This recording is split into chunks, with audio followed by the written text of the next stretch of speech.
నీకు నా సంగతి తెలిసినట్లేదు. నా పేరు మంకు. నిన్ను ఒక్క నిమిషంలో ఈ చెట్టు నుంచి పారిపోయేలా చేస్తా. నేను నా ముక్కుతో నిన్ను ఎలా కొడతానంటే ఒళ్ళు మొత్తం వాతలు తేలిపోతాయి. సుందర్పూర్ అడవిలో ఆ రోజు చాలా మంచి రోజు.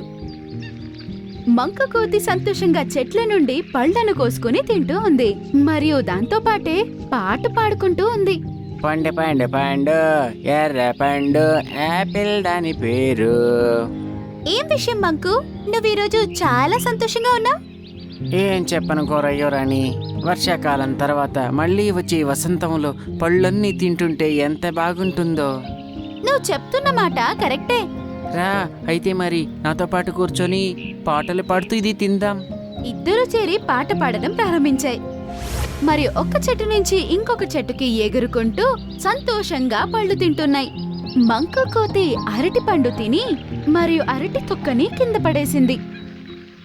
అదే సమయానికి మోలుబోలు అక్కడికి వచ్చాడు. తన కాలు అరటి తొక్క మీద పెట్టాడు మరియు తను దడామని వెళ్లి నీటిలో పడిపోయాడు.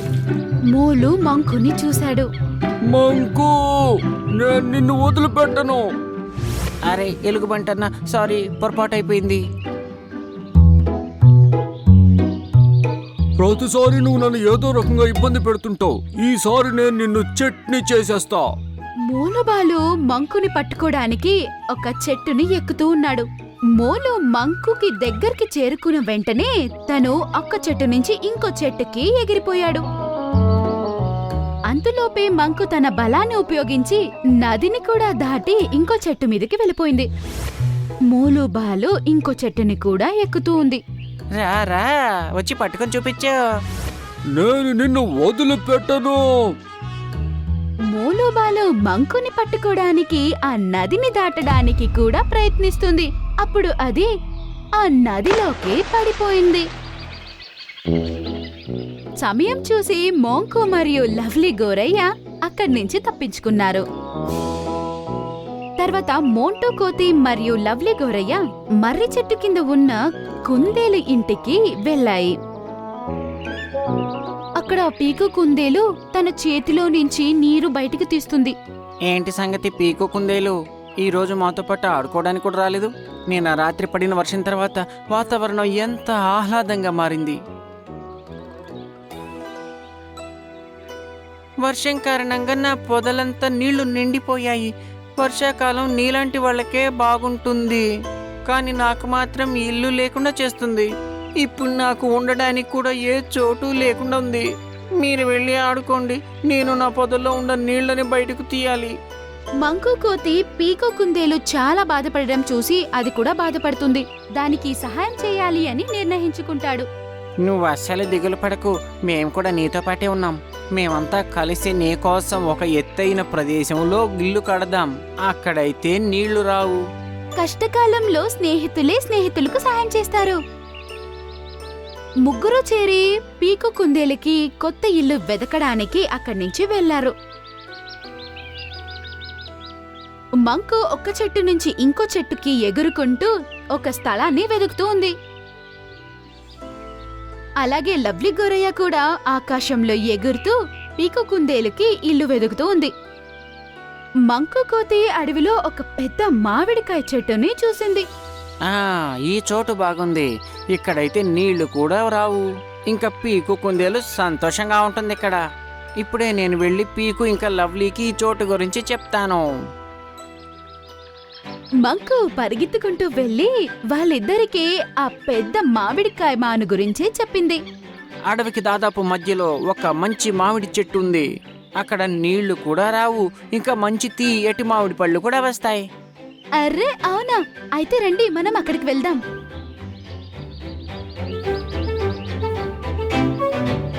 మంకు కోతి పీకు మరియు లవ్లీని తీసుకుని ఆ చెట్టు దగ్గరికి వెళ్ళింది. ఆ చెట్టు మీద వయసైన గుడ్లగూబ ఉంది. ఈ చోటైతే చాలా బాగుంది. ఈ మామిడి చెట్టు కిందనే నేను నా ఇల్లు కట్టుకుంటాను. మేము కూడా ఈ చెట్లో ఉన్న మామిడి పళ్ళుని తింటాము. నేను ఏ మామిడి చెట్టు మీదనే హాయిగా ఎగురుతాను. పైన కూర్చున్న గుడ్లగూబ వీళ్ళు ముగ్గురు మాట్లాడుకోవడం విన్నారు. ఏ చెట్టు మీదేం కాదు, వెళ్ళెక్కడి నుంచి. నేను చాలా ఏళ్లుగా ఈ చెట్టు మీదే ఉంటున్నాను. నేను తప్ప ఈ చెట్టు మీద ఇంకెవ్వరూ ఉండడానికి లేదు. అరే అరే, అలా ఎలా అవుతుంది? పైగా మేము చెట్టు మీద కాదు, చెట్టు కింద ఇల్లు కట్టుకుంటాం, మా మిత్రుడు పీకు కుందేలు కోసం. అవన్నీ నాకు తెలీదు. ఈ చెట్టు పైన గాని కింద గాని ఎవరు ఉండకూడదు. ఈ చెట్టు అడవికి చెందింది మరియు అడవిలో ఉన్న అన్ని జంతువులకి ఈ చెట్టు మీద అధికారం ఉంది, సరేనా? నువ్వు ఇక్కడ మేము ఇల్లు కట్టుకోలేము అని చెప్పలేవు. నేను నా ఇష్టం వచ్చిందేదో నేను చేస్తా. మీరు చెప్పిందేది నేను వినను. నీకు నా సంగతి తెలిసినట్లేదు. నా పేరు మంకు.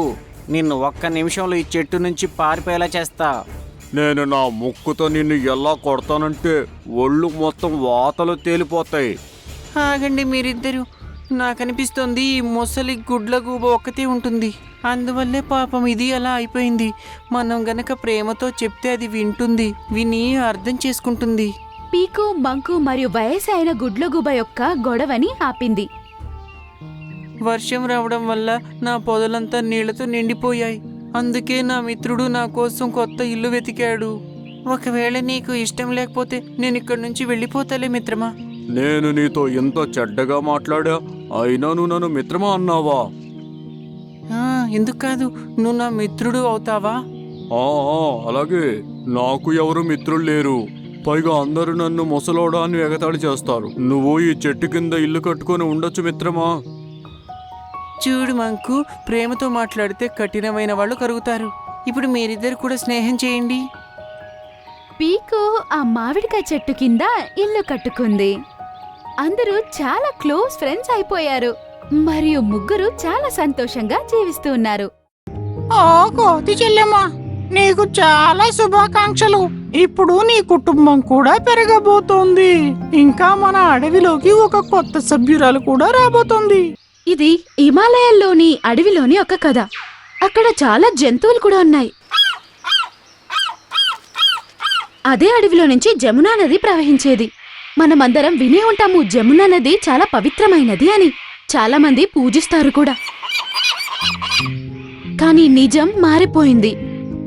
అడవిలో జంతువులని చాలా సంతోషంగా ఉండేవి. ఎవ్వరికీ ఎవరితో ఏ ప్రాబ్లం వచ్చేది కాదు. ఆ అడవి యొక్క రాజా సింహం చాలా మంచివాడు. మరి ఒకరోజు అడవిలో ఒక కోతికి బిడ్డ పుట్టబోతుంది. జంతువులన్నీ దానిని చూడ్డానికి వచ్చేవి. ఓ కోతి చెల్లెమ్మా, నీకు చాలా శుభాకాంక్షలు. ఇప్పుడు నీ కుటుంబం కూడా పెరగబోతోంది. ఇంకా మన అడవిలోకి ఒక కొత్త సభ్యురాలు కూడా రాబోతోంది. నక్కన్నయ్య, నీకు చాలా చాలా ధన్యవాదాలు.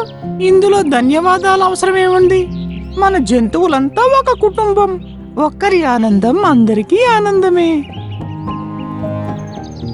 అలా అని నక్క అక్కడి నుంచి వెళ్ళిపోతుంది. మరియు కొద్ది రోజుల తర్వాత కోతికి ఒక బిడ్డ కూడా పుడుతుంది. జంతువులన్నీ దానిని చూసి వెళ్ళడానికి వచ్చాయి. పిల్లలకు పాలతో పాటు నీళ్ల అవసరం కూడా ఉంటుంది. అలాగే నక్కటి కోతి యొక్క బిడ్డకి కూడా నీరు అవసరం ఉండేది. అది జమునా నది నుంచి తన బిడ్డకి నీళ్లు తెచ్చి ఇచ్చేది. కొద్ది రోజుల వరకు అంతా బానే ఉంది. కానీ దాని తర్వాత సడన్ గా అది చనిపోతుంది. అప్పుడు జంతువులన్నీ చాలా బాధపడ్డాయి. అవన్నీ నక్కటి కోతిని చూసి వెళ్ళడానికి వచ్చాయి. నక్కటి కోతి, నువ్వు ఎక్కువగా దిగులు పడద్దు. నువ్వు ఆశనైతే వదులుకోవద్దు. భగవంతుడు ఏదైనా కొత్త చమత్కారం చేయవచ్చేమో.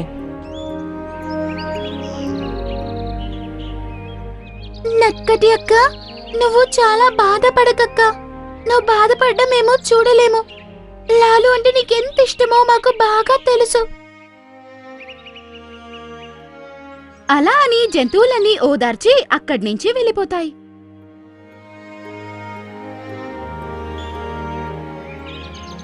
లాలు చనిపోయిన కొద్ది రోజుల్లోనే ఒక ఏనుగు జమునా నదిలో నీరు తాగడానికి వెళ్తుంది. అది కూడా పాపం 3-4 రోజుల్లోనే చనిపోతుంది. ఏనుగు యొక్క విషయం అందరికీ తెలిసిన వెంటనే అందరూ ఆశ్చర్యపోయారు. అరే, మన అడవిలో ఎందుకిలా జరుగుతుంది? ఒకరి తర్వాత ఒకరు ఇలా ఎందుకు చనిపోతున్నారు? సహోదరులారా, చూస్తుంటే మనకు దిష్టి తగిలినట్టు అనిపిస్తుంది.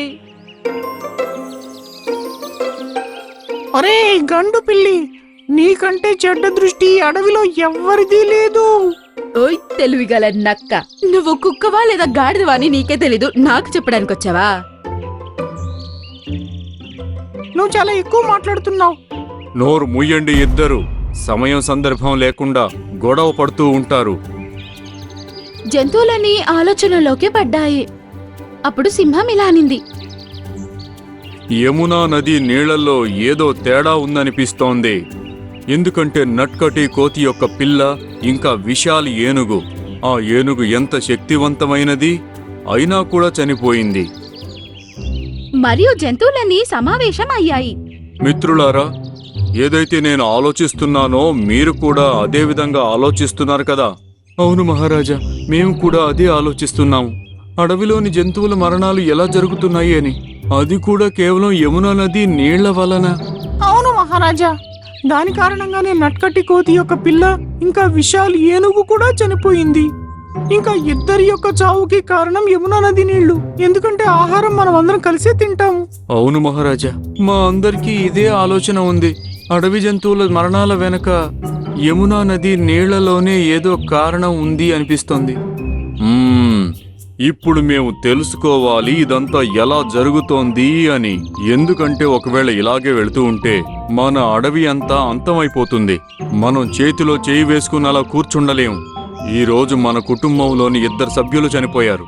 రేపు ఇంకెవరైనా చనిపోవచ్చు.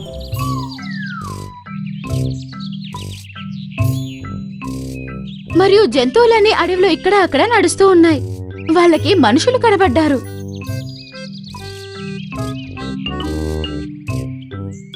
మరియు వాళ్ళు వాళ్ళ వెనకాలే వెళ్లారు.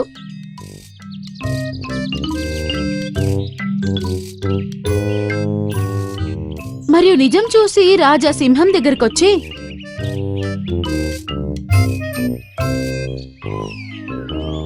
మహారాజా, నేను మీకు ఒకటి చెప్పాలి అనుకుంటున్నాను. బగీరా, చెప్పు. మహారాజా, మేము మనుషుల వెనక తిరిగి కొంత సమాచారం తెలుసుకున్నాము. మహారాజా, నేను ఇంకా బగీరా చూశాము. మన ప్రాంతానికి దగ్గరలో ఉండే ఒక ఫ్యాక్టరీ యొక్క పైప్ యమునా నదికి కలపబడి ఉంది. దాని కారణంగా కెమికల్స్ అన్నీ ఇంకా చెడ్డ నీరంతా నీళ్లలో కలిసిపోతున్నాయి. ఇంకా దాని కారణంగానే మన జంతువుల చావులన్నీ జరుగుతున్నాయి. మహారాజా, చలాకు నక్క చాలా సరిగ్గా చెప్పింది. అలాగా? అయితే అదా విషయం. మనం దీనికి ఏదో ఒక మార్గాన్ని కనుక్కోవాలి. లేదంటే పరిస్థితి మరింత విషమిస్తూ ఉంటుంది. మళ్ళీ వాళ్ళందరూ ఒక్కటిగా చేరి ఏమైనా సమస్యకు పరిహారం దొరుకుతుందా అని ఆలోచిస్తారు. అప్పుడు సింహం ఇలా అన్నాడు. మిత్రులారా, మనకి సమస్య అయితే అర్థమైంది. అయితే మనం ఇప్పుడు ఆ సమస్య యొక్క అంతం చూడాలి. మన దగ్గర ఎక్కువ సమయం లేదు. ఎందుకంటే కాలుష్యం వల్ల జంతువులన్నీ చనిపోతున్నాయి. ఇంకా మన దగ్గర ఎటువంటి ప్రత్యామ్నాయం లేదు మంచినీళ్లు తాగడానికి. అవును మహారాజా, మేమంతా ఇదే ఆలోచిస్తున్నాము. ఈ సమస్యకి ఎటువంటి పరిష్కారం దొరకాలి అని. మహారాజా, నేనొక విషయం చెప్పాలి. చులుబులి, చెప్పు. మహారాజా, నాకేమనిపిస్తుందంటే మన ఈ సమస్యకి గొరిల్లానే మనకు పరిహారం ఇవ్వగలడు. ఎందుకంటే తను పాతకాలపు వాడు మరియు చాలా అనుభవం ఉన్నవాడు. తనకి అన్ని సమస్యలకు పరిహారం తెలుసు. అవును చులుబులి, నువ్వు సరిగ్గా చెప్పావు. మనమందరం ఈ రోజే అతని దగ్గరికి వెళదాం. ఇంకా మన సమస్య చెబుదాం. మరియు అందరూ చేరి బాబా గొరిల్లా దగ్గరికి వెళ్లారు.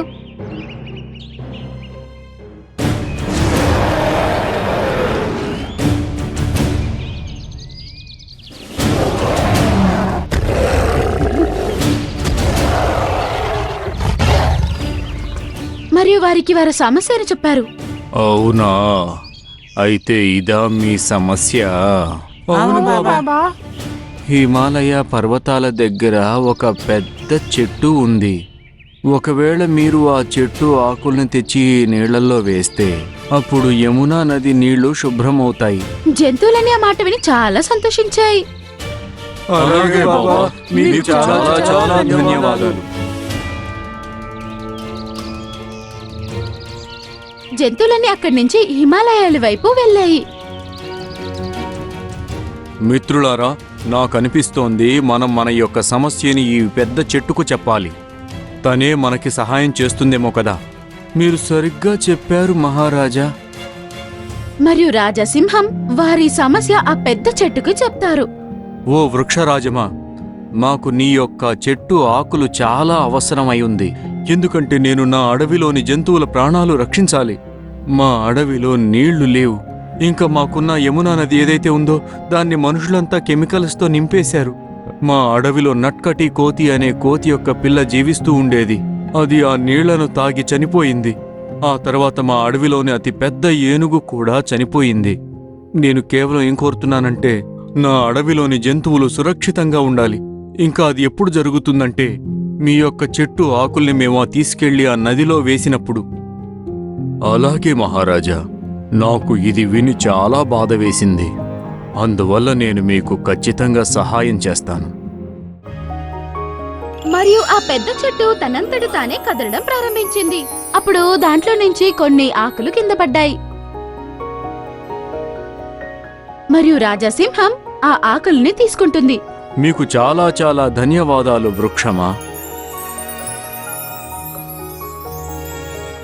జంతువులన్నీ అక్కడి నుంచి వెళ్లిపోయాయి. రాజాసింహం ఆ ఆకుల్ని తీసుకెళ్లి నదిలో వేస్తాడు.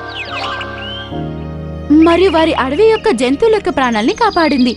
మరియు మంచి రాజు అని పేరు సంపాదించింది.